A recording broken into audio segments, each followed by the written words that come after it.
And this next speech is going to take us in a different direction. Our next speaker is a junior from our Iowa colony. He has participated in alternative spring break trips as well as the Delta Upsilon Emerging Leaders Experience. He now wants to challenge us to join him in serving our communities with his speech titled Service Learning. Please welcome to the stage Michael Rundell, Iowa 2016. Thank you. So, it turns out it works pretty well. We talked about a lot of service today, which is great. I'm glad I chose Delta Upsilon because it put me in the right place. Growing up as a kid, I was never really encouraged to do any sort of service. In fact, I didn't do any notable college or service until I was in college, when I joined Delta Upsilon. I mean, we have to. Why else, right? Well, I actually kind of liked it. So I joined a service fraternity, Alpha Phi Omega, and I felt like there was always something missing. Well, this last year, our housing director, Paul, announced to us that he'd be teaching a service learning course, and at the end of it, we'd take a week-long trip to Indianapolis, where our headquarters are at, and we would practice what we had learned. I can honestly say that that class changed my life. See, service learning gives us the opportunity to learn about the communities we're going into and doing service with to provide us a much more fulfilling experience, but also a lot more useful experience for the community. So, what is service learning? There's three main aspects. There's education, direct service, and reflection. So, the first one, education. Before we get into that, I'm going to talk about what an active citizen is. I think we can all agree, based on our founding fathers and their original mission, that being an active citizen is pretty important. So, who's an active citizen? Someone who has a job and pays taxes? Someone who votes? Well, there's a bit more to it than that, actually. There's 4 different levels of citizenship. First, we have a member. This is someone who lives in the community but isn't concerned with their role in the social issues. Then we have a volunteer. This is someone who's active in the community, but they aren't very well educated on how these social issues have occurred or how it's affecting people. Then there's a conscientious citizen. This is someone who is aware of the problem and wants to get to the root of it. They ask why. And lastly, this is someone who integrates their community with their life choices and values. So, why does this matter? Well, you see, as an active citizen, it gives us the opportunity to, one, get the most out of our community that we can, and also, it allows us to give back what we can. So, getting into the education aspect of this now, there's really an easy model to follow that explains what a person might be going through when they're having troubles. It's called the deprivation trap model, and there's 5 different parts. There's homelessness, isolation, vulnerability, physical weakness, and then lastly, we have the feeling of being powerless. Now, it's important to understand this as, let's say, dominoes.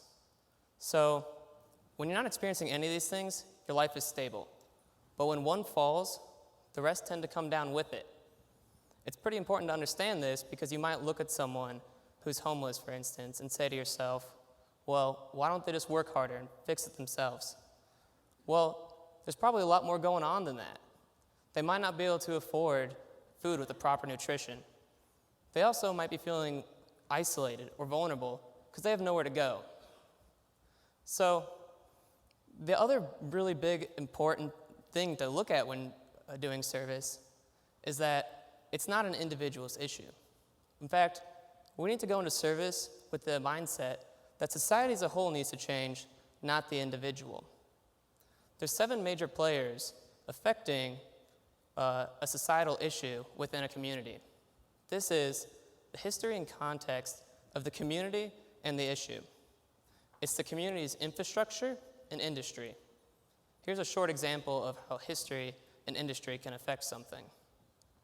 So Detroit used to be a rapidly growing city, a very successful city, due to the auto industry that was there, providing well-paying jobs and the perfect opportunity for people to live the American dream.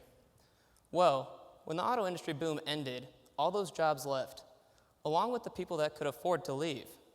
This left the city underpopulated, underfunded, which led to a very poor educational system, poverty, and crime. This is obviously a very brief and generalized description, just due to our time constraints, but you really need to understand how these things affect something in order to get a good idea of why this social issue is occurring and how you can help fix it. Next, we have human capital. Human capital includes things such as demographics, population, health-related data, unemployment, and educational attainment. Next, we have the social capital, which refers to groups of people. This could be things such as faith groups or ethnic groups, in addition to community traditions or large events. Then we have the cultural capital. This can be things such as cultural outlets or a common identifying identity for the community, such as like a football team. And then lastly, we have government or political capital. This refers to all government officials, political policies affecting the issue, and voter participation. Now, by looking at these 7 things, you can get a good idea of why this issue has occurred. But also, and more importantly, you can get a good idea of the community. So this way, you won't offend any of the people that you're trying to work with or help. And also, you can get an idea of what they want and what they need, as opposed to what you think they need. So, once you think that your chapter has a good understanding of the community they're trying to do work in, you can start planning your actual service work. So, most areas are going to be affected by multiple things, like I talked about. But what you can do because of this is find something that your chapter finds particularly interesting. Some broad potential issues could include homelessness, poverty, education, public health, or even urban decay. So once you guys decide a certain issue you like, I suggest that you find some place that you can volunteer on a regular basis. So if you wanted to do something in education, you could go to an elementary school and tutor kids once a week. This allows you to establish a connection with the work itself and also the people, and vice versa. Next, once your chapter has a pretty good view of service and is pretty active in it, you can start to integrate more different service activities, which fits a wider array of interests. This is pretty cool to do, honestly, because it starts bringing in more guys and motivating more people to do service work. So, I guess, in short, what it's really allowing you to do is motivate guys without requiring them to do service, which is pretty important. Encouraging service is much better than requiring it. In fact, if you bring in the educational aspect of service learning to your new membership education programs or chapter meetings, it'll give you the opportunity to inspire these men. They can see these social issues for what they are and how they're truly affecting people, rather than just going out and doing the service. So, the last part, and honestly, I think most important part, is the reflection. Reflection is so important because it allows you to figure out why were you there and how did you help people. So, the best way to approach reflection is through casual conversation. And ideally, it's immediately after you do service. It's pretty good keeping it casual because it allows you guys to bounce ideas off each other and really open up and tell each other how you feel. And then the other really key part of the reflection is asking 3 simple questions. And those are what, so what, and now what. These questions are actually all outlined on the service debrief sheet that headquarters provides us. If you don't know what that is, you can find it on their website under resources. So, by incorporating these 3 things, you can really get 1, a better idea of who you're helping and how to help them. 2, you can decide where you want to go and how you want to help people.